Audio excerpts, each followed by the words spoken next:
You've mentioned how Germany is different from France and the United Kingdom in terms of the colonialism and the experience they had before. The reality of when we talk about Europe, we usually think the understanding is that they're the same, but they're not the same. These are different people, different nations with different ideas and different histories, and but it's not appreciated when we talk about Europe, the reality of the differences between these nations. How do you see the unity among European, for example, between Germany and the United Kingdom, between United Kingdom and France? Is that going to help?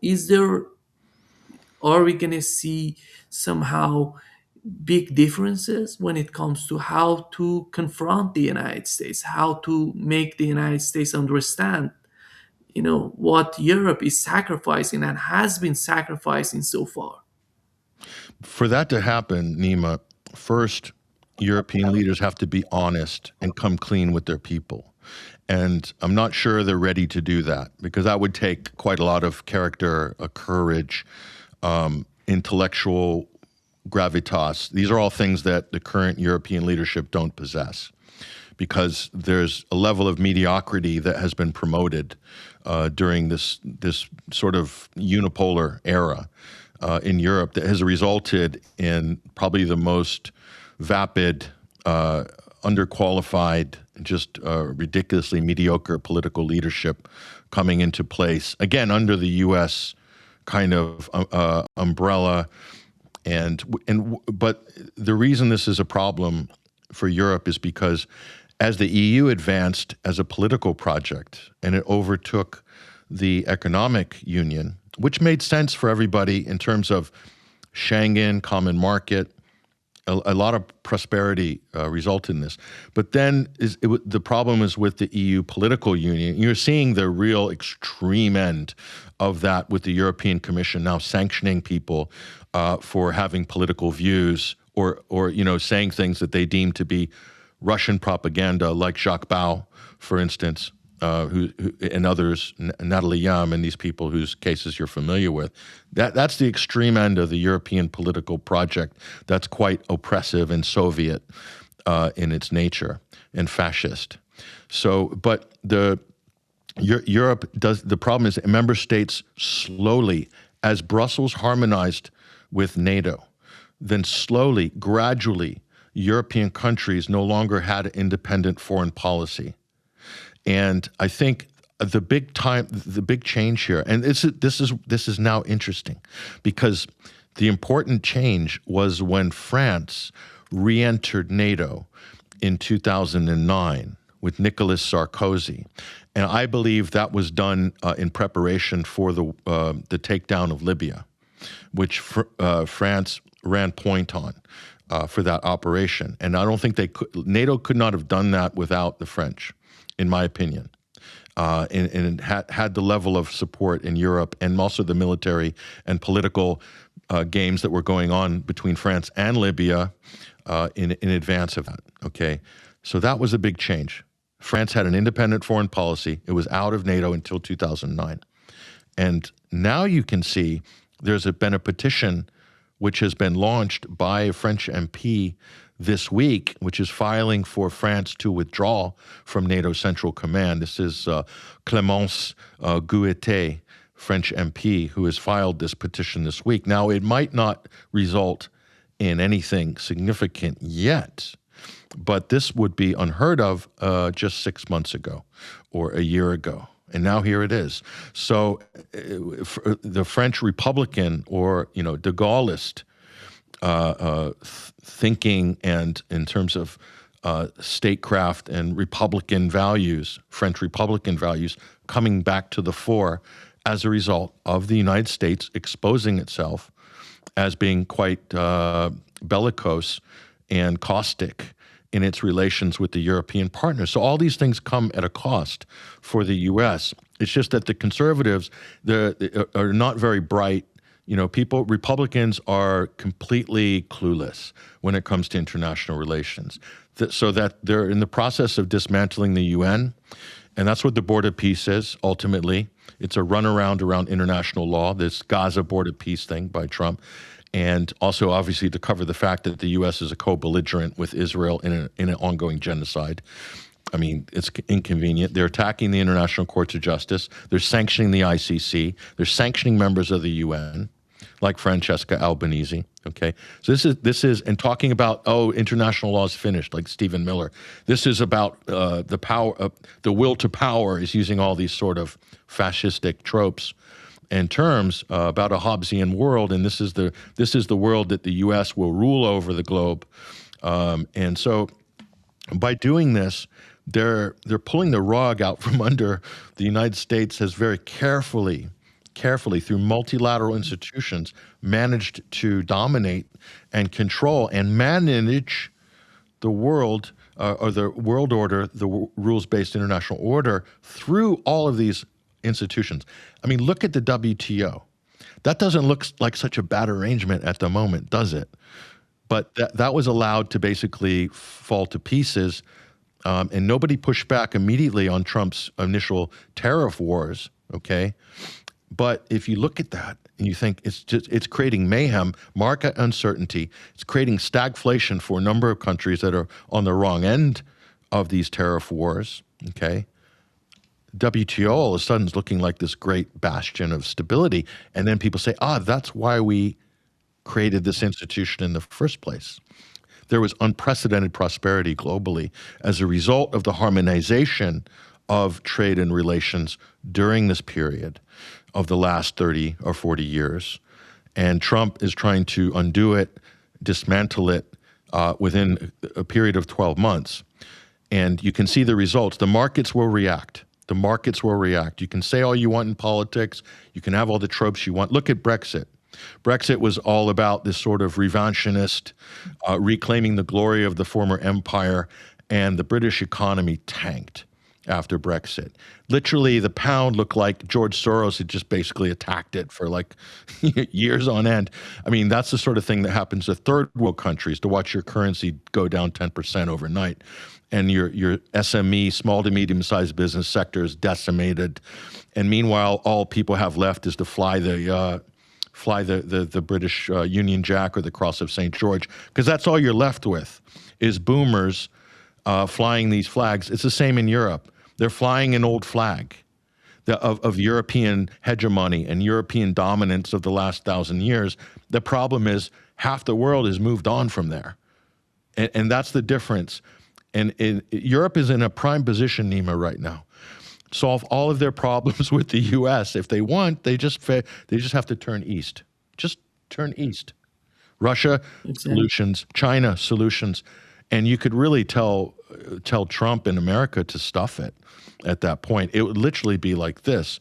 But they're so intertwined in a lot of these agendas and arrangements that have been counterproductive ultimately for Europe. So it will take a long time for them to unwind, if there is the political will to fully unwind from that. And that includes all the foreign policy manipulations and deceptions and the relationship with Israel. That's all tied up into all of this. It's a U.S.-led agenda. And the Europeans, if they're smart enough not to fight each other, as they traditionally do, they could find a way out of this and be prosperous, even though they're not a manufacturing power. But honestly, what's happened in Germany, I think, is really devastating for Europe.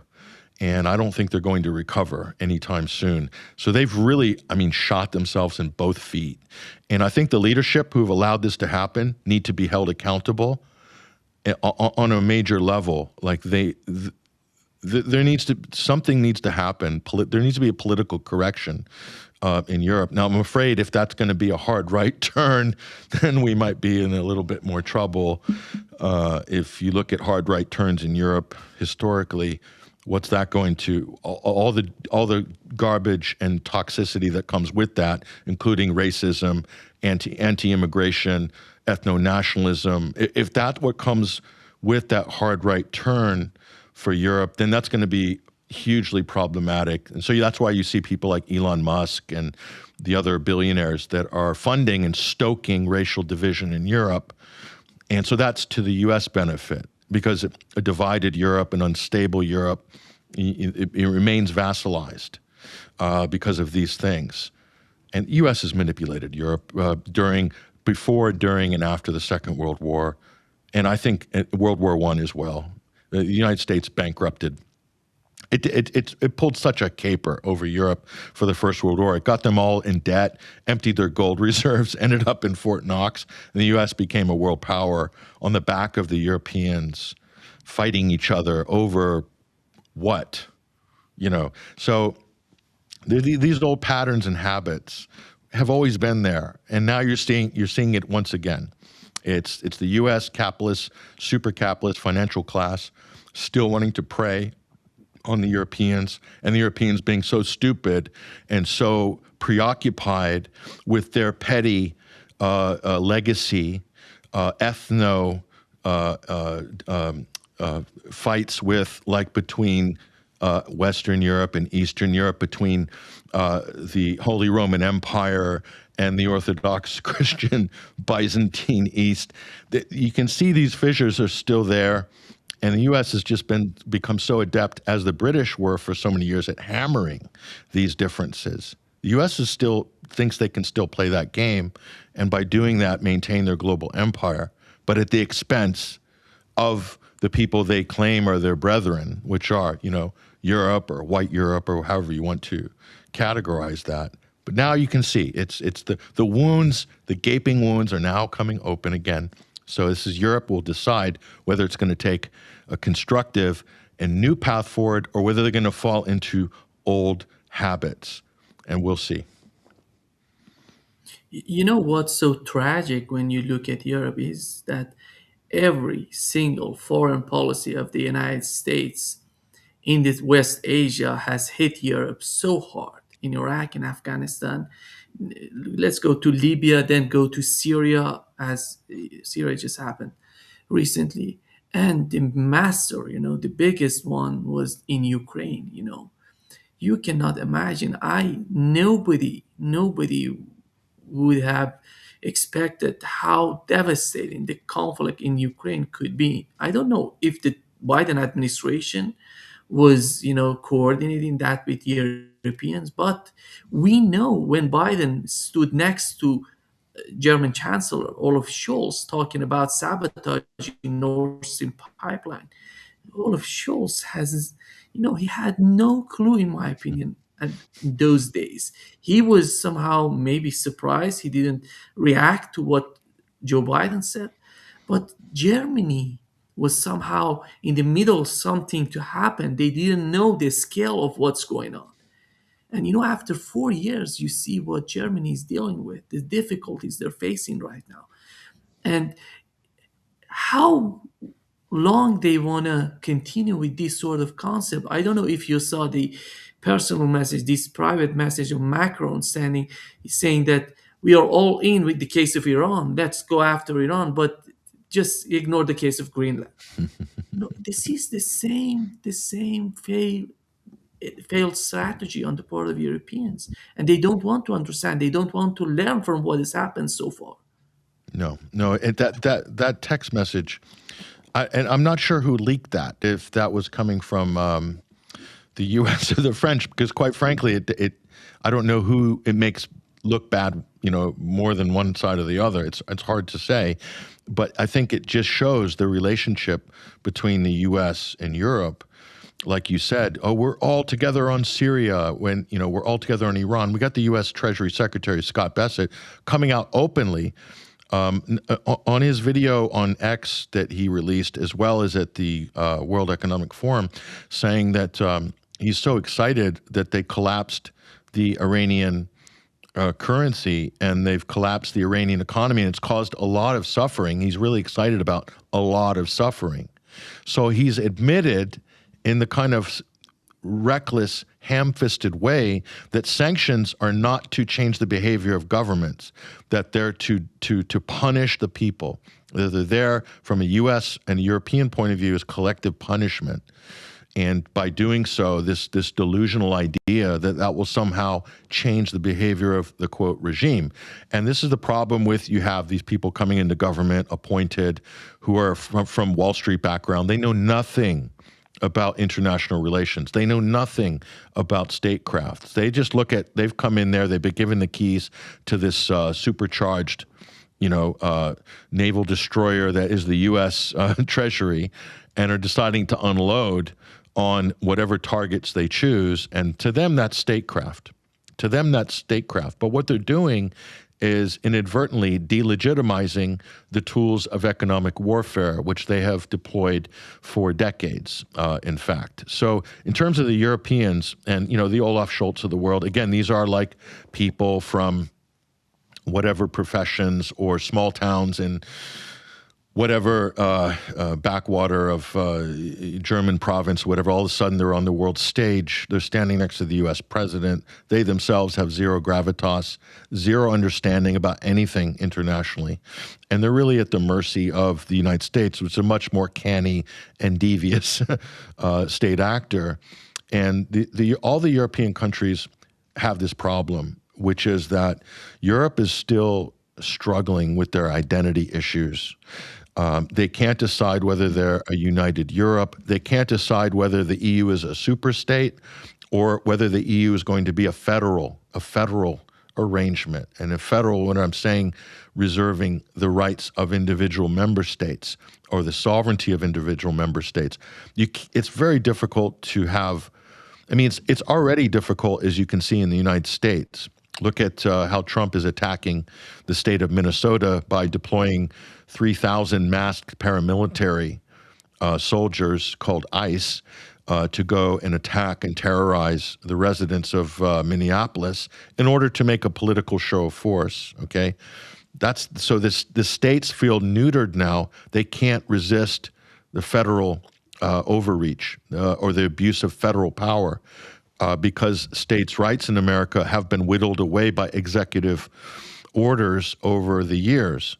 And they're at a point now where they're completely immobilized. And that includes the way the media is reporting it nationally and so forth. So Europe has the same problem. And this will always be a problem with the European Union, because you've got fundamentally, a few dozen completely different European countries with different languages, in almost all cases, different history, different cultural context, and they've been forced to fit into this NATO mold, if you will. And Brussels doesn't really have a mold. It's trying to impose some kind of a framework over these individual states. So stripping them of their foreign policy decisions making, and stripping them of their trade and economic decision making.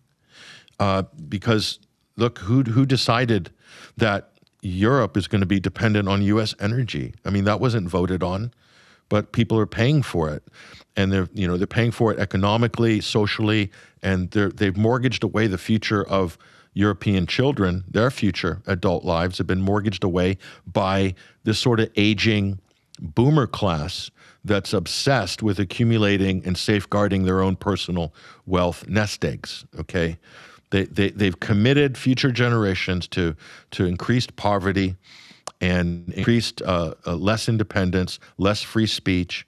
They're handing them way to a technocracy, basically. And this isn't going through any kind of democratic, maybe a corporate takeover from the United States in terms of big tech and data. I mean, who's running all of this new technocracy? What are these U.S. companies, mostly, providing the cloud power and the AI? Palantir, Amazon Web Services, all of these sort of U.S.-based companies, they're running all this. Europe will not own its own data in 5 years, and if you don't own your own data, you're not sovereign. Because that's equal to energy sovereignty, is data sovereignty in the next 5 to 10 years.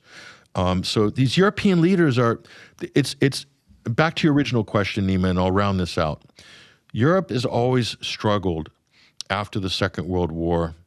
Maybe this was because of the Cold War, maybe because of U.S. dominance, but They've struggled with their individual states and Europe as a whole with their raison d'etat. They thought they had it with the common market and using that as collective, with NATO as a collective deterrence, a pro democracy utopia future where they would expand, push east, push south, and require everybody to conform to their values. Okay, their liberal European values. And part of that is that I believe this, that makes me a good citizen. I believe that Russia has done an unprovoked full-scale invasion of Ukraine, and we must protect Zelensky. By doing so, we protect Europe. And if you believe that, you're a good citizen. I fly my Ukraine flag in front of my office in Europe, in my town hall, in my hamlet, in my village. We're good people. So there, especially in a country like Germany, overcompensate to try to overcompensate for their sordid history of Nazi Germany and to atone for all of their past sins, that now it's become so perverted and so depraved that they're willing to do that down to the last Ukrainian. They want to atone and show their virtue so badly, they're willing to atone for their past sins down to the last Ukrainian and worse, to the last Palestinian. That's where Germany has gone in their mind. And this is, I think, a mental defect collectively in a country like Germany that's really a result of trying to prove that you're good people. And by doing that, they're pouncing on protesters in Germany who are protesting for the Palestinians to stop the genocide, Israel's genocide. They're getting beaten up in the streets of Germany. And this is, again, Germany's overcompensation. By doing that, they become the authoritarians that they used to be, once again. So it shows you, if you have no principles in terms of foreign policy and you allow propaganda to run your national consensus, US-led, CIA-led propaganda, and NATO propaganda, and Israeli propaganda, they're going to push you into the worst possible position, whereby you become the very thing that you were running from historically. And I think that's a good assessment of where Germany's at. And equally as dumb and quite astonishingly dumb was the Finnish and the Swedes allowing the hype and the fear campaign in the early days of the Ukraine conflict in 2022 to force an emotional referendum for them to withdraw from their neutral status to become now a frontline country of NATO, which doesn't make them more safe, quite the opposite. And their rationale is, well, we need to buttress against the Russian threat. I mean, it's circular logic, and it's kind of a mental virus, if you will, that was really driven by propaganda. And we're talking about international propaganda, media, political narratives, and a lot of heavy-handed diplomacy from the Americans and the British and Brussels. And are they better off, really? I mean, Finland, honestly, are you better off as a neutral country, recognized with neutral status and good relations with Russia, relatively good relations? And now look at it. You have the current leader of Finland talking about, oh, we're going to acquire more F-35s. We're going to have the biggest air force in Europe, and Russia's not going to mess with us. Let me tell you, Russia could obliterate everything that Finland has in terms of military assets in probably a period of maybe 48 hours. Gone. So everything they built up could be destroyed if they are being used as a cudgel against Russia. That's just a reality. Russians know that, and I think deep down, a lot of Finns know that. But at the leadership level, it's all about driving military Keynesianism and all the policies that support that, because they have nothing left in terms of ideas for Europe going forward. I mean, this is a historic low for Europe, and this might end up in the dissolution of NATO and probably the permanent fracturing of the European Union as we know it.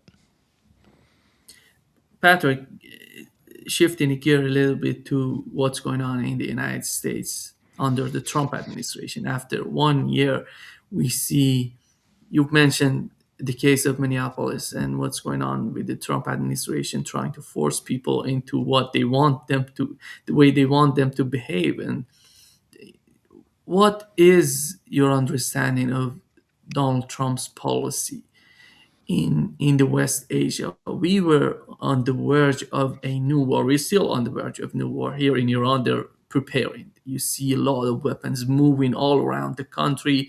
The army getting prepared for everything, and they're not,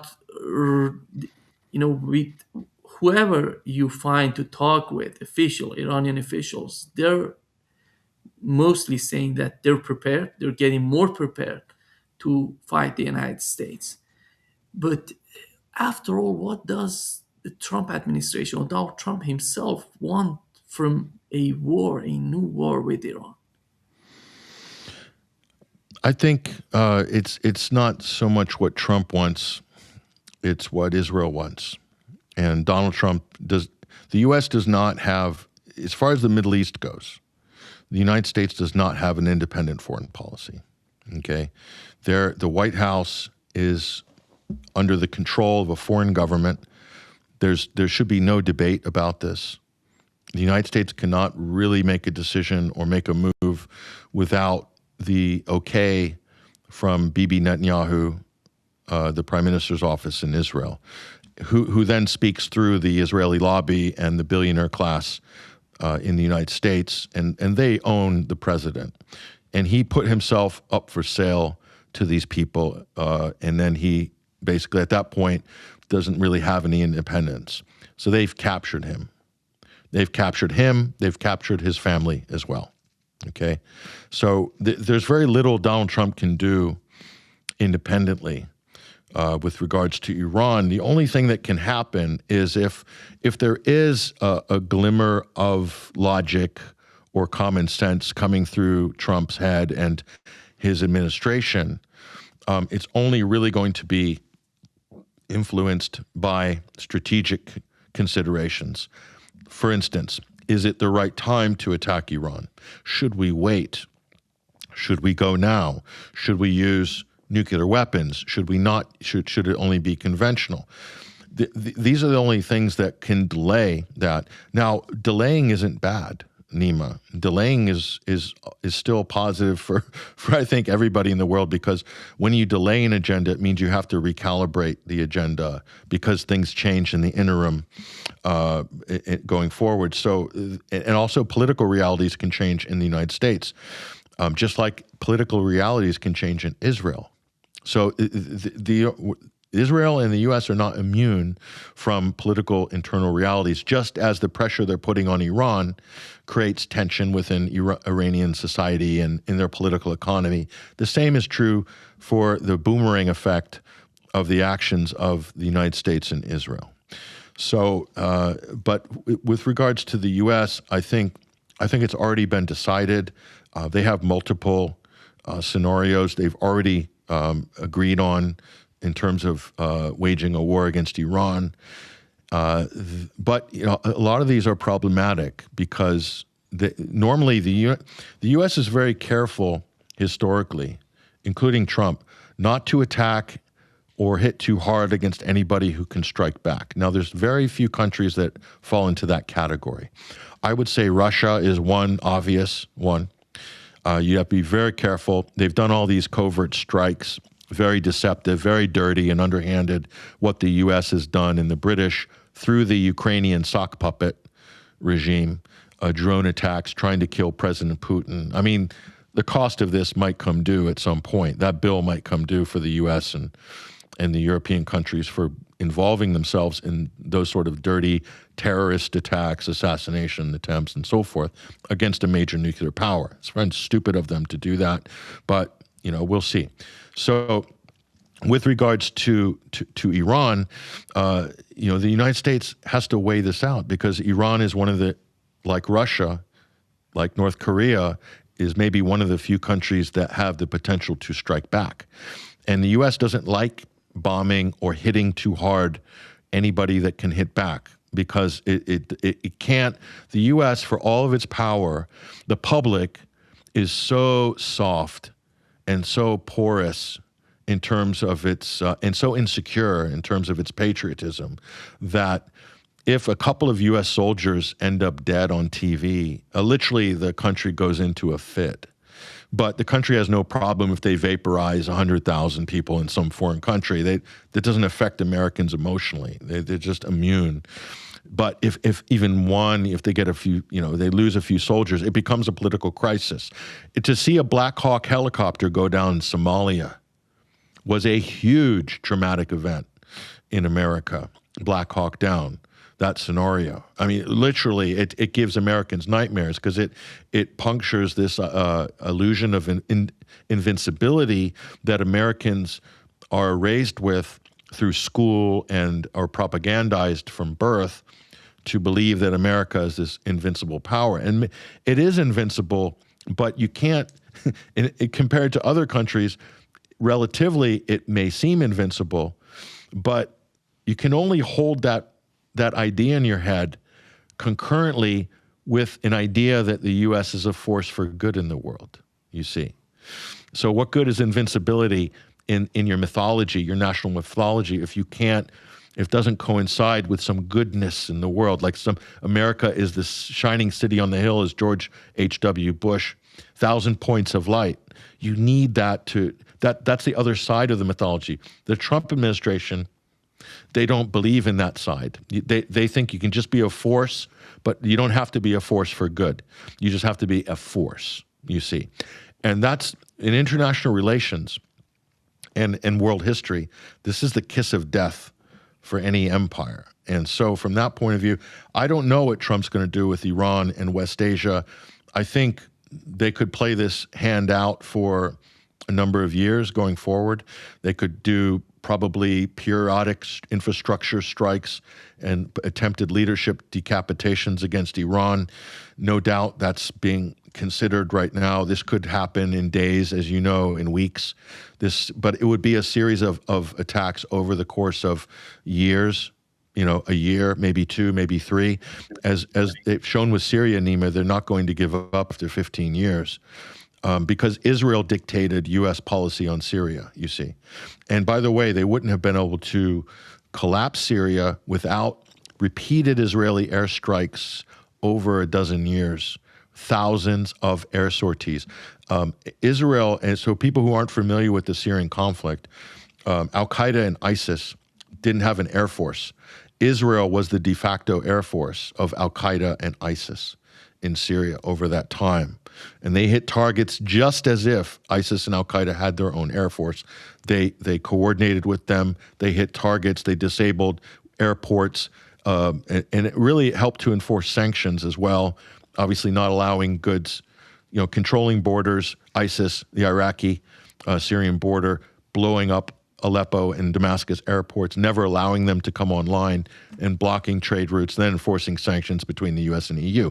So this was all a coordinated effort. They're trying to do the same with Iran, is this coordinated maximum pressure effort that includes not just sanctions, but physical enforcement. The problem with Iran is they don't have the level of control over Iranian borders, which is obviously Iran also will struggle to secure its borders with that way U.S. Iraqi Kurdistan factions can use it as a staging ground to attack Iran as well as Azerbaijan. That said, it's not Syria. Syria is very contained. They were able to choke it, to suffocate Syria, to really punish the people, create famine, steal their oil, steal their agricultural bounty, cut off their power and electricity. They're able to do this with Syria. They can't do that with Iran. And so that's not going to be an easy task. Iran is not Gaza. Okay. So, and I think this is starting to weigh in the heads of war planners in America, who I think have been quite high on this kind of dopamine rush of watching the carnage in Gaza, which has excited a lot of people in America. And I don't say that lightly. I say that with great horror and great reservation. The amount of Republicans and Christian Zionists that have been visibly excited and giddy over the slaughter in Gaza is disturbing on a human level. And they're also very excited about the massacres in Syria. They love the sectarian violence, because they just have, I think, they've developed an inherent hate for Arabs. A lot of this is because of Israeli-driven propaganda and post 9/11 propaganda, that there's this deep visceral hate of Arabs by the United States political machine and media machine, and they're trying to develop this hate for Iranians as well. But they're having trouble making the same system of propaganda work. And Iran has just confounded the West at so many different junctures and surprised them. And it's a much more resilient. It's now becoming acknowledged by even Western hawks that the Iranian government and the revolutionary government, the society of the Islamic Republic, is much more resilient than they gave them credit for. But we've been saying this for years. We could have saved them a lot of effort and pain and suffering. So how far will they go? Israel has been telling the American public that Iran is like Syria, just needs a little push, it's going to collapse. Just a little push. And they've done incredible operations to destabilize Iran, and they haven't succeeded. And what it's done is galvanized solidarity within the Iranian society more and more, and that's the opposite effect. So this idea of getting regime change, they're heading in the wrong direction on this, because they think Americans, last thing I'll say, Nima, Americans like to fall back on templates. They have templates historically. They're like, we bankrupted the Soviet Union in an arms race and we won the Cold War. And they love this. And so geopolitically, they want to transfer that onto Russian sanctions after the Ukraine war kicked off. They were grandstanding in Congress, senators, everybody on the news. We're going to bankrupt the Russians, and this, we're going to really, really make them pay. And Putin's going to fall. Vladimir Putin is in hiding. He's got cancer. He's got this. He's got that. They really believe they could use the same template over again. And so with all of these historic events, they believe that they believe the Allied forces broke the back of the Nazi war machine, which is totally false. The Red Army did. And the Red Army was practically in Berlin when D-Day was happening. So it was over. But in the American, in the European, and the British mind, public's propagandized, politicians believe that, the Allied forces, dealt the death blow to the Nazis, which isn't the case. But that informs their current geopolitical thinking. So they ignore the Eastern Front historically, and look what's happening now in the Eastern Front, in the very same locations that the Germans, that the Red Army broke the back of the Wehrmacht. Same exact battlefields. History is repeating itself, only this is a history that most people in the West are not allowed to see, not allowed to discuss, and it doesn't come to the top of the discussion. And so I think they're really a victim of, historical arrogance, traditional sort of arrogance, that they're so marinated in their propaganda in the West. And I think this is a huge handicap, a big political disability of Europe and of the United States and NATO member states. And this is why their policy is dysfunctional. It's why it's falling apart, and they keep falling behind.